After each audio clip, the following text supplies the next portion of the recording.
এই ক্রাইমে অনেক মেয়েরা আজকাল জড়িত হয়ে গিয়েছে। বেশিরভাগ মেয়ে দেখবেন বিয়ের আগেই নিজের ইজ্জত, নিজের সতীত্ব বিলীন করে দেয়। এবং এটা বড্ড লজ্জাজনক বিষয় যে একজন মেয়ে যখন তার বয়ফ্রেন্ডের কাছে হারামভাবে নিজের ইজ্জত সতীত্ব বিলীন করে দেয়, সে তার স্বামীর সবচেয়ে বড় হক নষ্ট করে দেয়।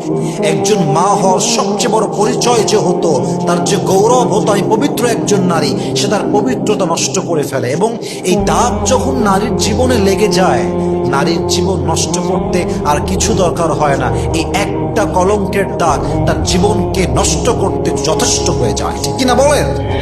এই জন্য আল্লাহ তাআলা বলেছেন, ওয়ালা তাকরাবুজ জিনা ইন্নাহু কানা ফাহিশা।